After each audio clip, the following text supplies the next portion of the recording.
What's up, YouTube? Welcome back to my channel, Joy Speaks, a channel that I created to provide a voice for the recovery community.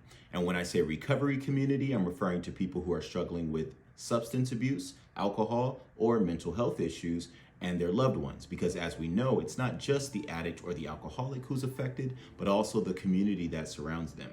And before I get started, I want to ask you guys a favor. Please hit like, hit share, and most importantly, hit subscribe. Hitting subscribe will cost you absolutely nothing. You won't be charged a fee. All that will happen is you will have access to everything I have going on with my channel. And if you hit the notifications button, you'll be notified every time I put out some fresh content. So thank you. Thank you for your subscriptions. Thank you for your engagement. And thank you for your participation with my channel. And today's topic is sober mixology. Can one be a sober bartender? Can one be a sober mixologist? Can you manage sobriety and still work behind a bar? Well, the answer is yes, absolutely.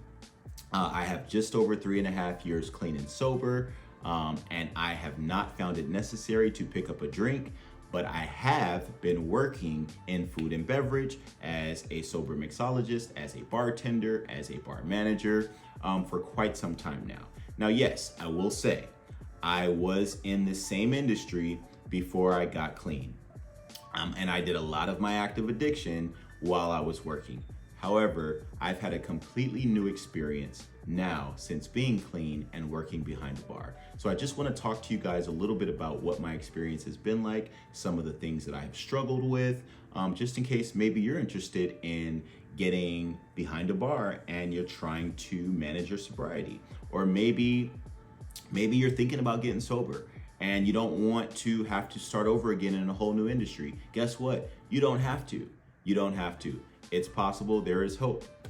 All right. And hopefully by the end of this video, you'll have some, understanding of what to expect as a sober bartender. So first things first, I want to say, if you are still having trouble with abstinence, meaning are you still finding yourself picking up a drink or a substance? Because if that's the case and you're not sober yet, you definitely want to avoid working behind a bar. I highly suggest, getting at least at minimum 6 months under your belt of pure abstinence, meaning not ingesting any alcohol and not ingesting any substances.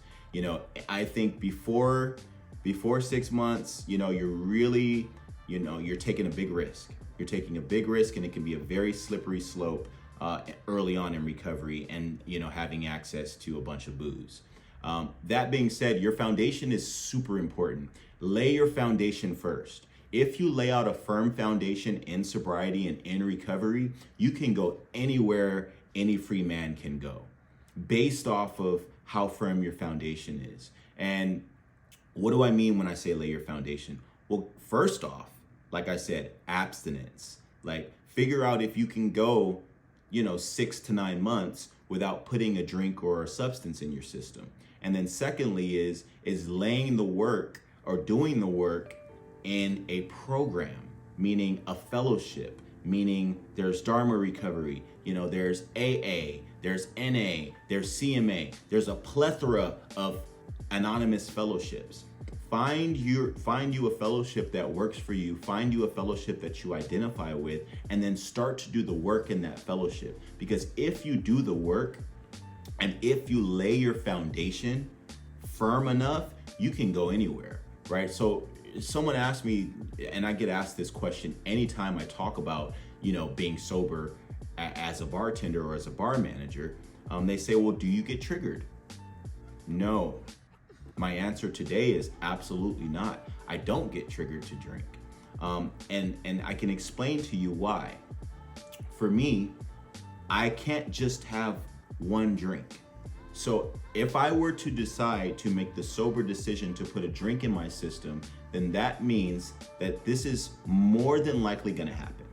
I'm gonna have one drink, I'm gonna have 2 drinks, I'm gonna have 3 drinks, and I'll probably have a few more. But it won't end there for me. After I have enough drinks in my system, then there's this craving that is set off, right? And then I'm gonna want something stronger than alcohol.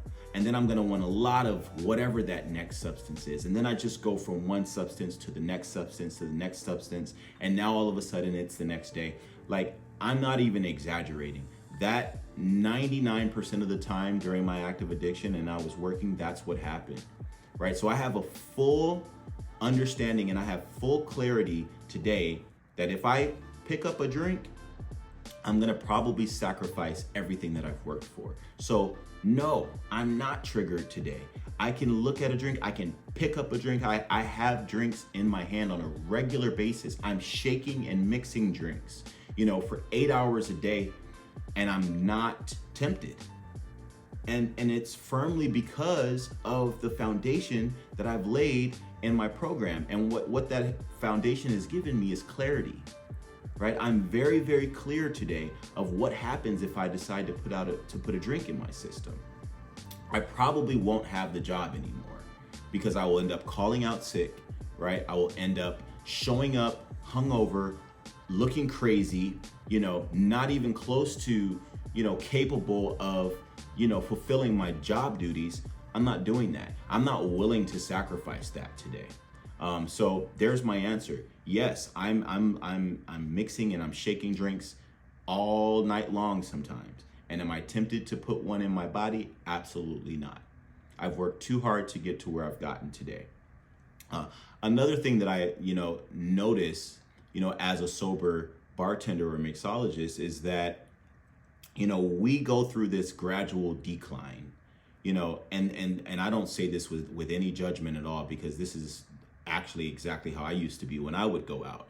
Coming in real cute, real classy, real clean cut, right? Got my nice outfit on and I'm feeling myself, and then one drink and then two drinks, and then all of a sudden the cute starts to kind of fade away. And my vision is now all of a sudden I'm slurring my words. Now all of a sudden my volume is louder. Now all of a sudden I'm yelling, and I don't know what that is about. Like, that happens almost 100% of the time, right? As people begin to drink, they gradually just start to yell, right? And then they gradually, some of them become aggressive. I was one of those people, right? And so when I get to witness that, with the clarity of a sober mind, that's not something that's attractive to me. Not today. I don't want to be sloppy. I don't want to be messy. I want to come in and I want to leave just as cute as I was when I came in. I don't have any desire to not be able to hold my balance, right? And I definitely don't have the desire to want to have to run to the bathroom to vomit, right? I see that all the time. And I see that with more clarity today because I'm not looking through the veil of alcohol and substances. Another thing that I notice is, I can see what happens when my employees drink on the job, right? They start off strong. They start off ready to rock, ready to go, moving quickly, pumping out drinks. And then the more they drink, then their service starts to suffer, right? Then their performance starts to suffer. Now all of a sudden, they are barely even moving, and for me as a bartender, as a mixologist, I'm always concentrated on how can I help my guests have the best experience. Why? Because if my guest is having a good experience, they in turn are going to tip me better. So if money is truly the motivation behind mixology and behind bartending, then you want to be the best bartender you can be. You want to move with efficiency. You want to move with quickness. You want to move with accuracy. You want to create an experience that a guest is going to want to pay you for. And chances are, if you're inebriated, you are not going to be able to work as productively as you could be if you had been sober. Straight up. Another question that people have asked me is, can you create delicious cocktails without tasting them? And for me, the answer is yes, absolutely. I have created some outstanding cocktails without having to taste them. So what that means is that first off, I know for a fact I will never forget the way vodka tastes. I will never forget the way tequila tastes. I will never forget the way bourbon tastes. I will never forget the way mezcal tastes. I'll never forget the way rum tastes. I won't. I drank so much of all of those spirits, I never have to taste them again for the rest of my life for me to remember how they taste. That being said, I can use my nose, right? I can use my nose as I'm creating recipes, as I'm blending juices, as I'm blending, botanicals and herbs. I can use my nose to start to digest the flavor profiles of the drinks that I'm making. So yes, I can create fantastic cocktails without having to taste them. Yes, if you haven't had the background of drinking like I have, maybe this won't be as effective for you. But like I said, I can tell you, I know right away how all of the spirits are going to taste. And so pairing different liqueurs, pairing different juices, pairing different syrups, and all of that I can do with my nose without having to taste it. And I can also tell how delicious one of my drinks are by asking someone else to taste it. I do that all the time. Hey, taste this. Hey, taste this. Hey, taste that. Right? People will tell you. And I can tell you guys, in all honesty, 99% of the time, the drinks that I create, people are blown away by. Because I'm using my nose to understand flavor profiles. And I'm also recollecting from my own memory, what different spirits tasted like, and then using that to, build new cocktails today. Another pro to not drinking at work, another pro to being a sober mixologist is having the full amount of energy through the entire shift, right? I have enough stamina to get through 8 hours of bartending, and I'm not completely burned out and sluggish by the time my shift is over. And that's because I haven't been drinking during my shift. Another pro at being a sober mixologist is getting home at a decent hour.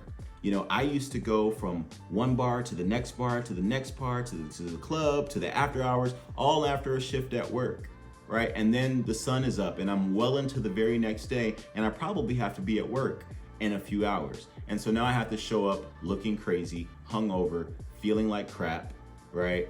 Or even potentially call out sick. And today that's not the case. Today I get to get home maybe 30 minutes after I close up shop, right? And I get to get decent, adequate rest so that I can be prepared and ready to go for the next shift. None of this would happen if I wasn't sober and still working. Another plus is getting to save money, right? Getting to save my tip money. I used to dedicate all of my tip money to party favors, right? So if I made $100, if I made $200 in tips, 180 of that 200 is going to go to substances. And so now today I get to take my money home and I get to keep it, and I get to do this wonderful thing called saving. I never got to save in my active addiction, right? Today, as a sober mixologist, as a sober bartender, I get to keep my tips, I get to take my tips home, and I get to save them, right? That makes me feel good, right? Now I can reinvest into myself instead of investing poison into myself, which is what I was doing by spending my tip money on party favors. Another really great part about being a sober mixologist, and especially if you're vocal about your sobriety, because I'm somebody who's very vocal about my sobriety. The owners of my establishment know that I'm sober. My staff know that I'm sober. And so with that, I take the the principles of my programs with me to work, meaning that I'm an honest worker, meaning that I am forthcoming, meaning that I am trustworthy, right? Meaning that I am open-minded, meaning that I'm willing to work hard. Being able to bring especially the principle of honesty and open-mindedness into my workplace has allowed for me to lead with a sense of love, has allowed for me to lead with kindness, right? I can be a trusted man at work because people know that I am not inebriated, right? That's one of the many, many gifts of being, a sober bar manager, is the owner trusts me to run his bar, right, with honesty and with integrity. That's a gift. that's truly a gift. So yes, working in food and beverage, working behind a bar, does not mean that you cannot be sober. I have maintained my sobriety. Now, here's the thing: make sure that you have your support system, right? You're gonna need your support system, especially if you're working at a bar, right? Because you're gonna absorb a lot of energy. You're gonna see a lot of behavior, and we all know what happens at bars, especially towards the end of the night. Have someone where you can kind of decompress with. Have some kind of support system that you can talk to about, the craziness and the hectic day that you've had, right? And we've talked about before the importance of being able to talk about how you feel, right? Because as we talk about it, we release the power from it. All right. So if you're going to be working as a sober person in a bar, your support network is going to have to be in place, because you're going to need to lean in. You're going to need to rely on your support network so that you can have emotional sobriety as you're working. You don't want to be in this space of resentment and irritation at work, because otherwise you're just going to be miserable, right? So I hope that I shared something that inspires you guys. I hope that you learned something. I hope that I said something that was a little bit thought-provoking. Yes, you can work as a sober bartender, as a sober mixologist, as a sober food and beverage manager or director. You just have to lay your foundation, right? Laying your foundation is huge.